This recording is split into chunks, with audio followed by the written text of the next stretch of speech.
SJC-12281, Omari Peterson v. Commonwealth.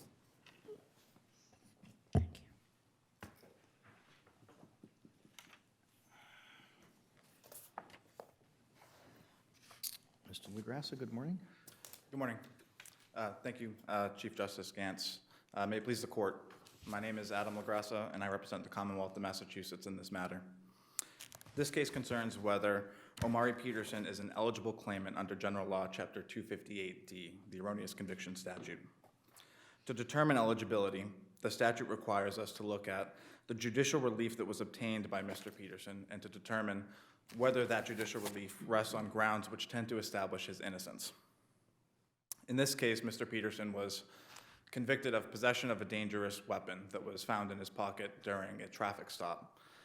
The judicial relief that he ultimately obtained reversing that conviction was a determination by the appeals court that a motion to suppress based on the exit order that was issued by the Boston police officers during the traffic stop, that motion to suppress should have been allowed, that the exit order was improper because the officers lacked reasonable suspicion, and that because that motion to suppress should have been allowed, the exit itself should have been suppressed, and therefore the knife, which was found as a result of the exit order, should have been suppressed.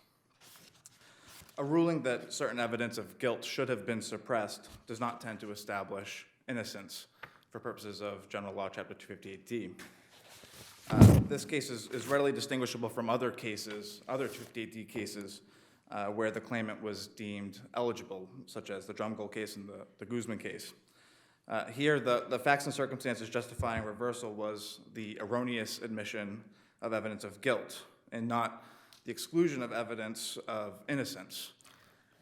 Counsel, can I just ask now, does the defendant here lose his opportunity under Chapter 258D just based on how the appeals court resolved the case?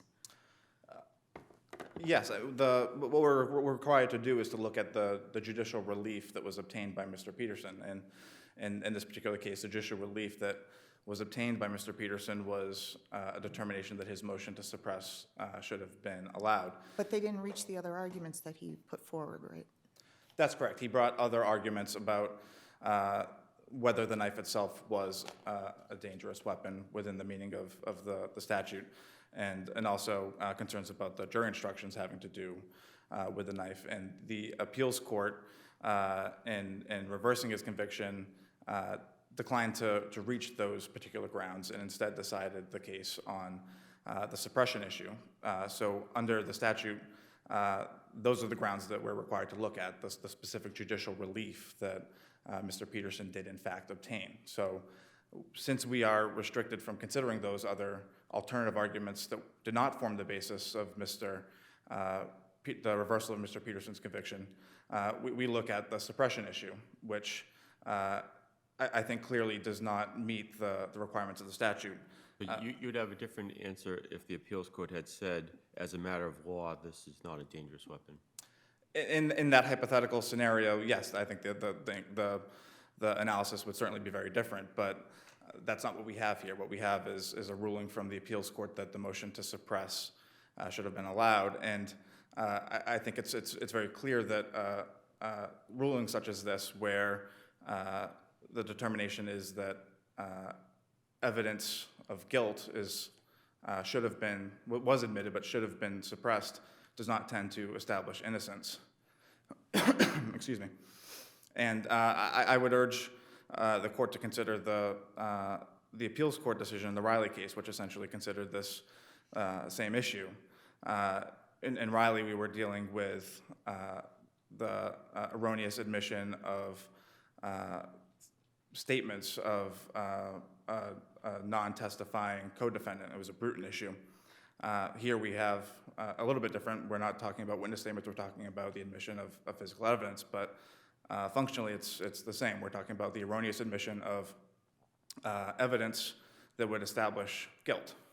If we can go just back to Justice Budd's point again, though, for a moment. So the statute requires that that the decision of the trial court or the appellate court tends to establish innocence, the nature of the decision.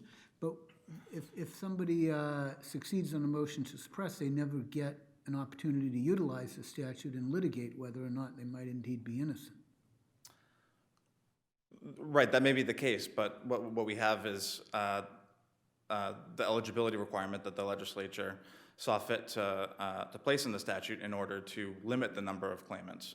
I think it's well established that the goal of the legislature in including the eligibility provision was to try to develop a way to ensure that only people who are actually innocent are able to seek compensation or obtain compensation under the statute. That's the way the legislature decided to do that, was to require this threshold inquiry into the judicial relief and require that judicial relief rest on grounds tending to establish innocence. It may not be a perfect solution or a perfect way to ensure only actually innocent people are able to proceed under the statute, but that's what the legislature has given us as the threshold that must be met in order to proceed with the claim. So can the defendant go back to the appeals court and say, it's not really moot? You really need to reach that second issue because it has consequence with regard to this issue? I don't know that there's a procedural way for an individual to do that. Unfortunately, with what we have to do is rely on the language that the legislature has given us and look only to not the alternative arguments that were not reached, but to look at the actual judicial relief that was reached, which in this case was the suppression ruling. Let me ask you a question. If we were to disagree with you, but agree with Judge Laureate that this passes the first phase of the statutory test, what happens at the next stage? Is the defendant, in this case, permitted to present evidence relating to whether or not the folding knife was really one that was problematic? Yes, if there was a determination that Mr. Peterson is eligible to proceed, then the inquiry would then certainly turn to whether or not he can prove by clear and convincing evidence that he is actually innocent of the crime. And to do that, he'd have to show that the knife was not a dangerous weapon? I think that would certainly be one avenue that he would be able to do that. So the issue would be allowed to be litigated at that point? At that point, yes, but unfortunately, we're not at that point. We are at an initial stage where we're determining eligibility, and in order to determine eligibility, we look to the actual judicial relief that was obtained, which was the suppression ruling. So under Higgins, is the defendant right? I mean, is this in fact a dangerous weapon under the Higgins case, which was decided 2 years after Mr. Peterson's appeal? I don't know that we know that at this stage. He's alleged that it is not a dangerous weapon, certainly, but aside from his allegation that it was does not meet the statute, we don't really know.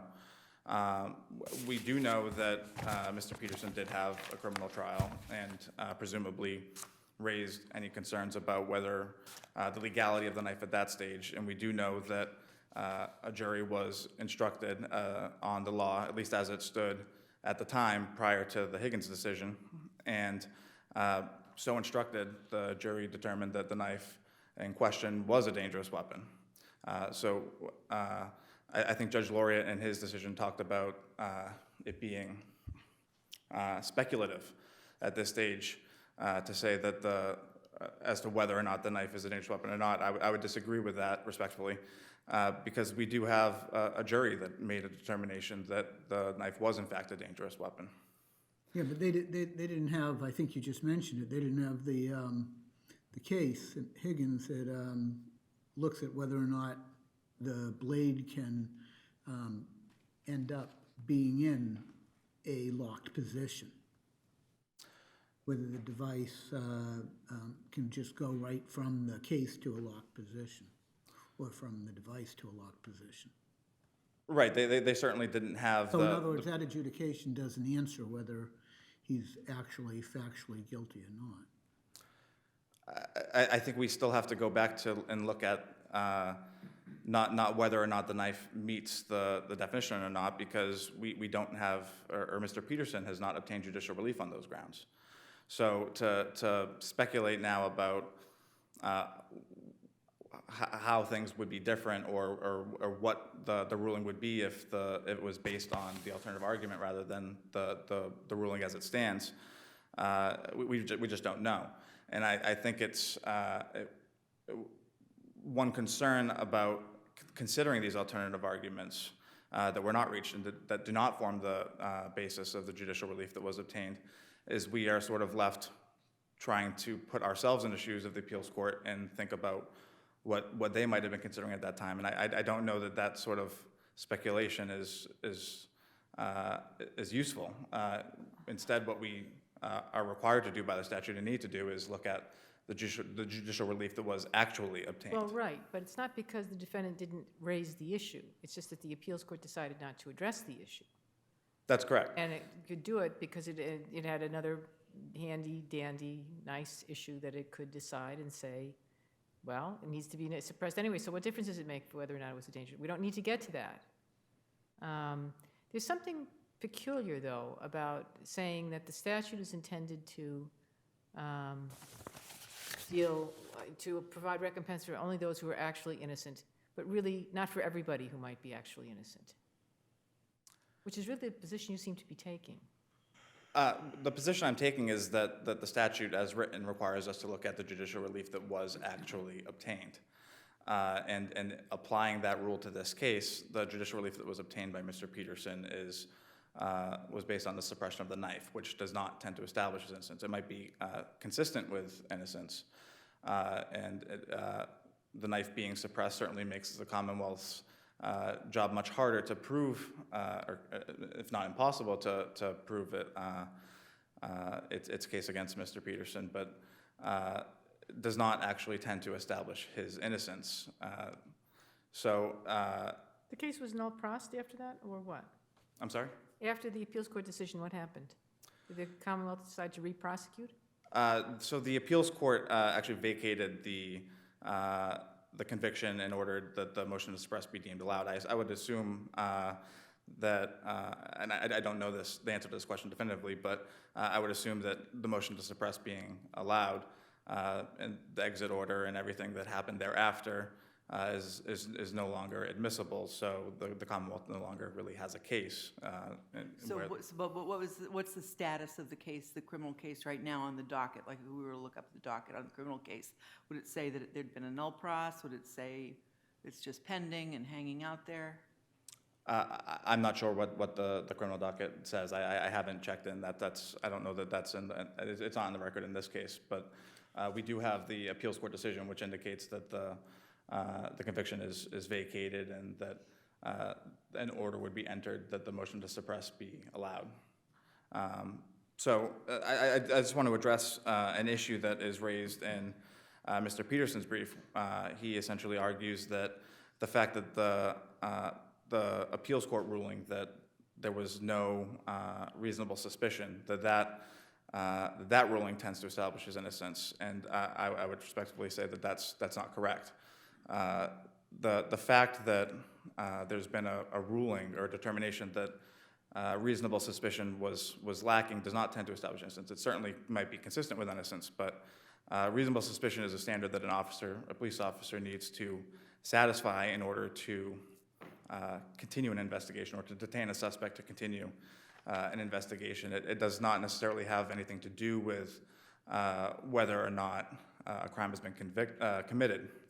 There's certainly situations where an officer lacks reasonable suspicion and a crime is being committed, but the officer is unable to uncover that crime or to develop enough information to arrest that individual because he lacks. Does arrest him, and there's a hide with kilos and kilos of drugs with the defendant's fingerprints on them, but there was an exit order that didn't satisfy constitutional justification.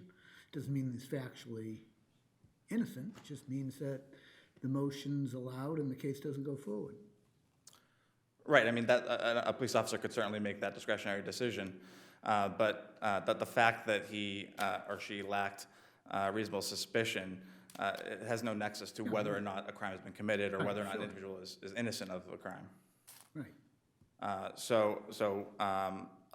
would say that Mr. Peterson's argument that the lack of reasonable suspicion tends to establish his innocence is misplaced.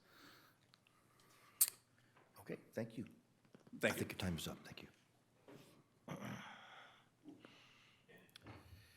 Mr. Smith? Good morning, Your Honors. May it please the Court, my name is William Smith. It's my privilege to represent Mr. Peterson in this matter.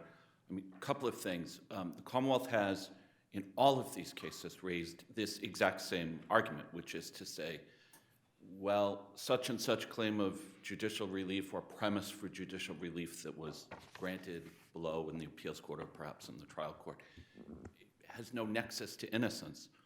What they leave out is that this court has repeatedly held it's not that simple.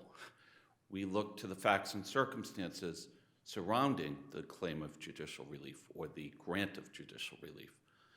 So when we do that here, I would suggest it becomes a lot more complex.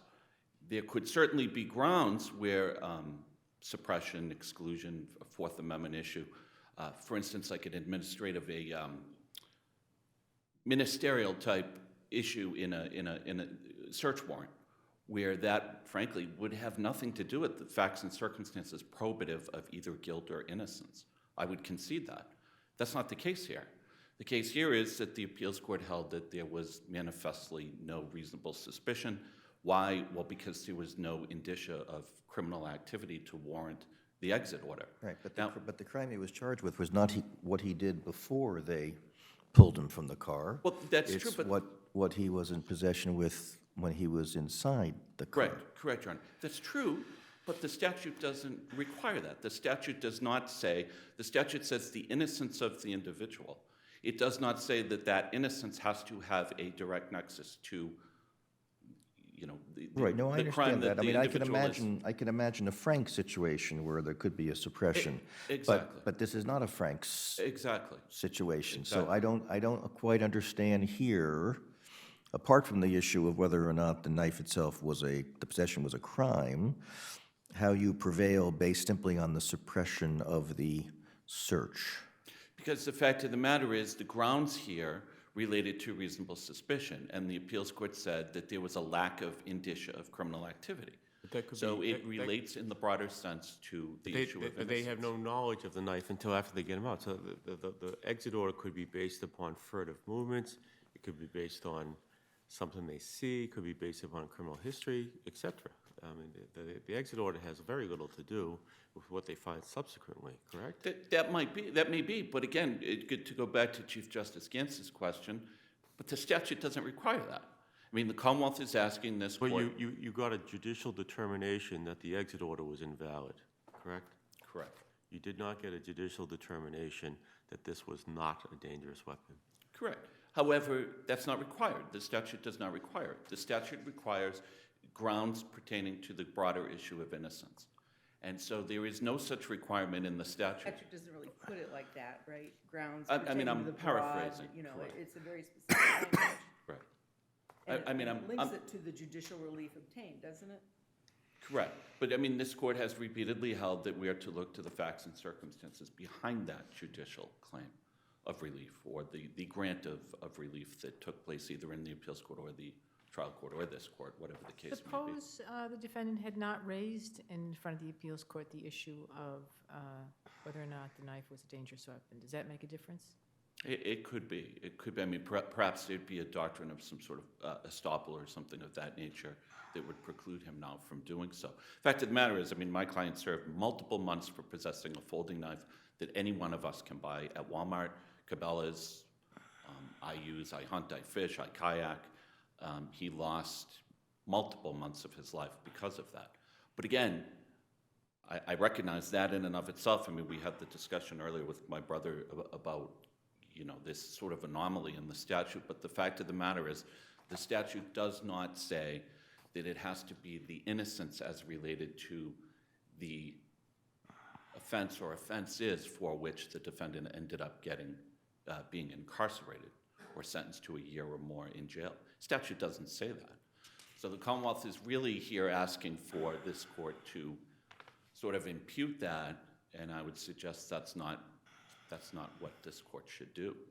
It simply says that, and then it refers to I believe it's section or point number 7 of the statute, which then defines separately the issue of innocence, which is, of course, the second sort of stage, if you will, of the case that would then go forward if the person meets that initial eligibility requirement. How do you square this argument with, Justice Cordy in Guzman was pretty careful in defining the terms of what the statute meant. And what it means is that the grounds for overturning have to tend to establish innocence, and that wasn't the grounds for overturning. Well, but you have to look at, I would suggest, at the case law in its totality. I mean, first of all, if you to really take a full-fledged interpretation in that regard, one would have to say the appeals court or the trial court or this court would have to come out with a decision that says this person is innocent, and most certainly that is not what this court has held.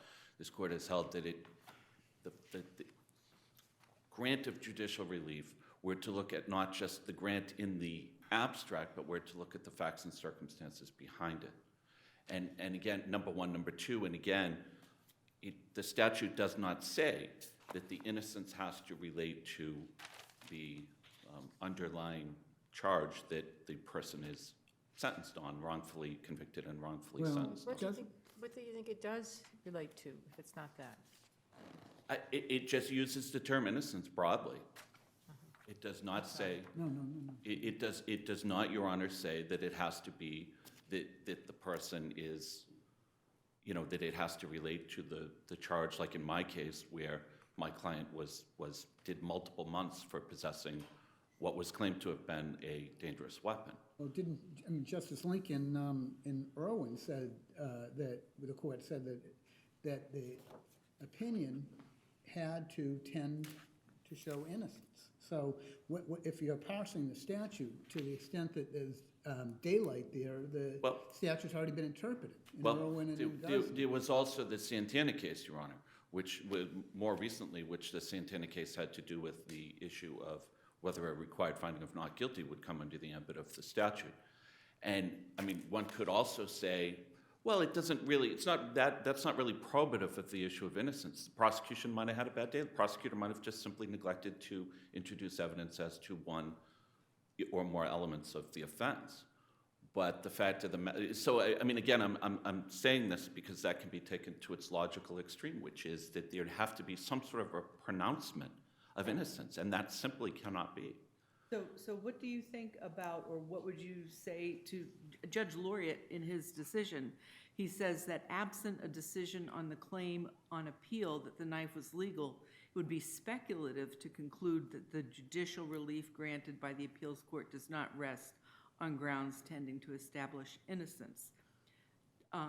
That seems to me almost backward, that in fact we know that based on what the court did, that they did it on the basis of a motion to suppress and not on anything tending to establish actual innocence. Correct. So did he use the wrong standard here? Would you say we should go forward with the standard that he used, or the language he used? Respectfully, and I don't mean to speak for Judge Laureate, it's a very thoughtful decision, but I would suggest that he had that language in there, and I think what he was communicating was that there is this troubling issue out there as to whether or not this constituted a dangerous weapon. I don't think he hung his hat on that, respectfully, Your Honor. Again, I can't speak for him, but I do know that the balance of the decision certainly is consistent with what I had argued at that stage. It is troubling whether or not this really was a dangerous weapon. It's extraordinarily troubling. It really is, and if it isn't, and he did a minute in prison, that's troubling too. But the issue is that the legislature didn't have to pass any statute. They seem to have passed a statute that clearly outlines the eligibility requirements, and it seems like the complaint is with the statute. Well, that may be, but and I recognize there was some discourse earlier about this sort of resulting in an anomaly, but I don't think we have to go that far here. I mean, I'm not here, I would never stand in front of this court or any other court and ask the court to ignore a statute.